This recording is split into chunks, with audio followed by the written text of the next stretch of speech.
এই রোজার মাস এলেই আমার জান বেরিয়ে যায়। রাত জেগে রান্না করো, আবার সারাদিন কাজ। চাল ডালের যা দাম! কালকের বাসি খিচুড়িটা ফ্রিজে আছে, ওটা নীলার জন্য দিলেই হবে। আমার ছেলের রাফির জন্য গরম ভাত আর ডিম ভাজি রাখি। এতিমের পেট শক্ত হয়, একটু বাসি খেলেও কিছু হবে না, আর কেউ দেখবেও না। রাফির জন্য এক গ্লাস দুধ, বেচারা রোজা রাখবে। আর নীলা, ও তো পানি খেলেই বেঁচে থাকে। যাই, রাফিকে ডেকে দেই।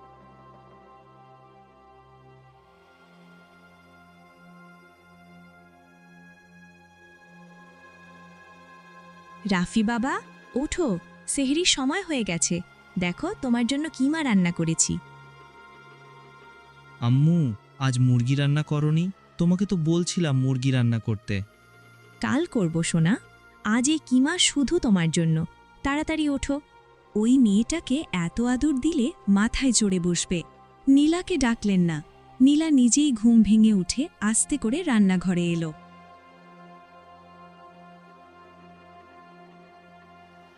মা, সেহরি কি হয়ে গেছে?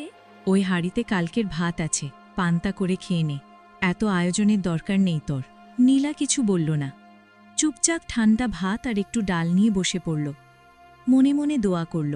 হে আল্লাহ, তুমি আমাকে শক্তি দাও। রাফি অবাক চোখে দেখছিল। সে ফিসফিস করে বলল, আম্মু, নীলার প্লেটে কিছু নেই কেন? আছে তো, খিচুড়ি আর ডাল। ও কম খায়, তুই খেয়ে নে বাবা। মা, ভাতটা একটু টক লাগছে। কি বললি? আমার রান্না নষ্ট? তোর বাবার সামনে আমাকে ছোট করবি? না মা, আমার জ্বর আছে মনে হয়, তাই স্বাদ লাগছে না। দেখেছ? বাহানা, খেতে চাই না। শরীর খারাপ হলে বলবি, রোজা রাখতে না পারলে সমস্যা নেই। পারবো মা। রমজান মাস, আকাশে চাঁদ উঠতেই গ্রাম জুড়ে আনন্দের হাওয়া বয়ে গেল। কিন্তু সবার ঘরে যেমন খুশির আমেজ, তেমন ছিল না ছোট্ট নীলার জীবনে। নীলার মা মারা যান সে যখন মাত্র 7 বছরে। বাবা আরমান মেয়েকে মানুষ করার জন্য অনেক কষ্ট করতেন।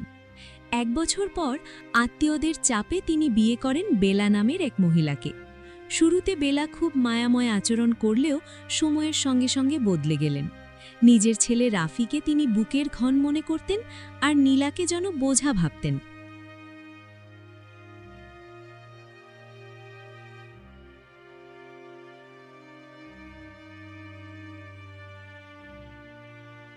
এই যে নবাবের মেয়ে, উঠবি না? রাজকুমারীর মতো ঘুমাচ্ছিস? আমি তো উঠেই ছিলাম মা, আজানের অপেক্ষা করছিলাম। আজানের অপেক্ষা না, আলসেমি করছিলি। যা, টেবিল সাজা, শব্দ যেন না হয়। সারাদিন নীলা রোজা রেখে ঘরের সব কাজ করত। উঠান ঝাড়ু, বাসন মাজা, কাপড় ধোয়া। তীব্র রোদের মধ্যে কুয়ো থেকে পানি তুলে কাপড় কাচতে কাচতে তার মাথা ঘুরছিল। মা, একটু বসি? কি বললি? আবার বসবি? কাজ শেষ হয়েছে নাকি? না মা, কাজ শেষ হয়নি, কিন্তু একটু বসলে ভালো লাগতো। রোজা রেখেছিস বলে কি তুই রাজকুমারী হয়ে নেছিস? এত নরম হলে সংসারের কাজ শিখবি কিভাবে? আমি তো কাজ করছি মা, সকাল থেকে একটুও বসিনি। আমরাও কি কম কষ্ট করেছি? আমাদের সময় কেউ জিজ্ঞেস করতে পারেনি ক্লান্ত লাগছে কিনা। আমি কাজ থেকে পালাচ্ছি না মা, শুধু একটু বিশ্রাম নিলে আবার শুরু করতাম। বেলা কড়া চোখে তাকিয়ে বললেন, অলসতার হাজারটা অজুহাত থাকে, কাজ কর। অলসতা শয়তানের কাজ। নীলা কিছু বলল না।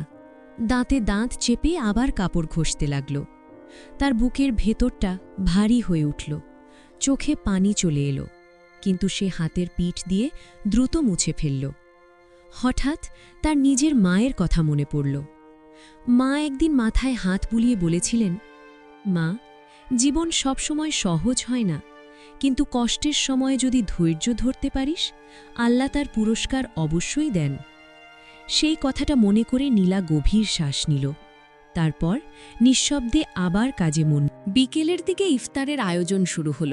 রান্নাঘর ভরে উঠল গরম তেলের গন্ধে। বেগুনি, পেঁয়াজু, ছোলা সবই প্রস্তুত হচ্ছে। বড় কড়াইয়ে তেল উঠছে টকবক করে। বেলা কড়াইয়ের পাশে দাঁড়িয়ে কঠিন গলায় বললেন, নীলা, এদিকে আয়। দাঁড়িয়ে দাঁড়িয়ে কি দেখছিস? এই বেগুনিগুলো ভাজবি তুই। নীলা একটু ইতস্তত করে এগিয়ে এলো। চুলার আগুন বেশ জোরে জ্বলছে, গরমে তার মুখ লাল হয়ে উঠেছে। সাবধানে ভাজবি, তেল নষ্ট করলে কিন্তু ভালো হবে না। আজ এত লোকের ইফতার, কিছু পুড়িয়ে ফেললে কিন্তু রক্ষা নেই। জি, চেষ্টা করব। সে কড়াইয়ের পাশে দাঁড়ালো। গরম তেল থেকে ধোঁয়া উঠছে। সে এক এক করে বেগুনির টুকরোগুলো তেলে ছাড়তে লাগল। চুলার আগুনের তাপে তার গলা শুকিয়ে আসছিল। মাথাটা একটু একটু করে ঝিমঝিম করছিল। বেলা পাশ থেকে খেয়াল করে বললেন, এই যে এত ধীরে করছিস কেন? হাত চলে না নাকি? গরমটা একটু বেশি লাগছে। গরম লাগবে না তো ঠান্ডা লাগবে? রান্নাঘরে দাঁড়ালে গরম লাগবেই। এসব অজুহাত শুনতে চাই না। সামিয়া চুপ করে গেল। আবার মন দিয়ে বেগুনি উল্টাতে লাগল। কিন্তু কিছুক্ষণ পর তার চোখ ঝাপসা হয়ে উঠল। মাথাটা আরও ভারী লাগতে শুরু করল। হঠাৎ তার হাত কেঁপে উঠল। কড়াইটা একটু কাত হয়ে গেল আর টকবগে গরম তেল ছিটকে মেঝেতে পড়ল। বেলা চমকে উঠে চিৎকার করে বললেন, হায় আল্লাহ, তুই কি করলি? সব তেল নষ্ট করে দিলি। তিনি দ্রুত একটা লাঠি তুলে নিলেন। মুখটা রাগে লাল হয়ে গেছে। তোর হাত কি কাঁপে নাকি ইচ্ছে করে করেছিস? এত দামি তেল, কিছুই বুঝিস না? সামিয়া ভয়ে কেঁপে উঠল। তার চোখে পানি চলে এলো। কাঁপা গলায় বলল, মা, আমি ইচ্ছে করে করিনি, সত্যি বলছি, মাথা ঘুরে গিয়েছিল। মাথা ঘুরে গেছে? সারাক্ষণই তো তোর মাথা ঘুরে। কাজ করতে বললেই অসুখ। আমি সকাল থেকে কিছু খাইনি, তাই হয়তো। খাসনি মানে? রোজা রেখেছিস নাকি তুই? বড় ধার্মিক হয়ে গেছিস দেখছি। কাজ করছিস বলে কি সব নষ্ট করে দিবি? এতগুলো মানুষের ইফতার আর তুই দাঁড়িয়ে দাঁড়িয়ে তেল ফেলে দিচ্ছিস। আমি সাবধানে করছিলাম, সত্যি। হাতটা হঠাৎ কেঁপে গেল। তোর এই অসাবধানতার জন্য যদি আজ খাবার কম পড়ে তাহলে কিন্তু ছাড়ব না। মা, আর হবে না। আমি আবার ঠিক করে ভাবছি, আপনি রাগ করবেন না। আজ তোকে মেরেই ফেলব।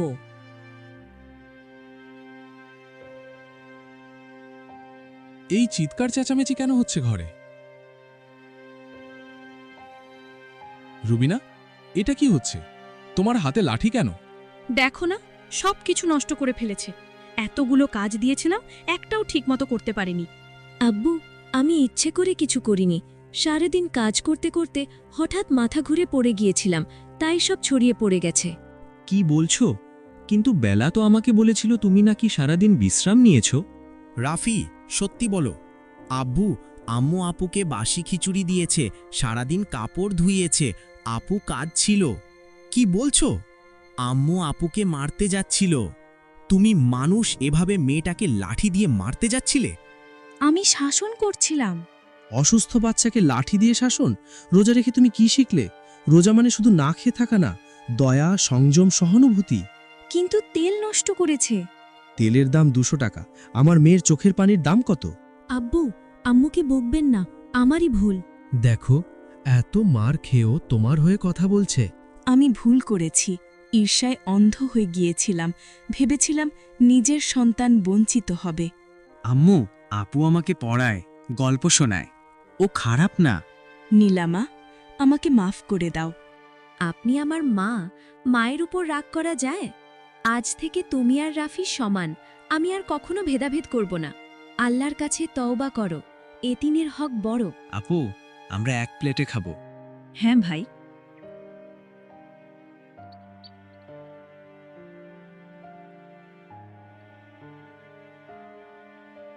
নীলা, মা, ওঠো, তোমার জন্য গরম রুটি আর দুধ করেছি। আমার জন্য? হ্যাঁ, তুমি আমার বড় মেয়ে। আজ আমার ভরে সত্যিকারের রোজা শুরু হলো। আল্লাহ, আমাকে শক্তি দাও যেন আমি এই মেয়ের মায়ের অভাব পূরণ করতে পারি।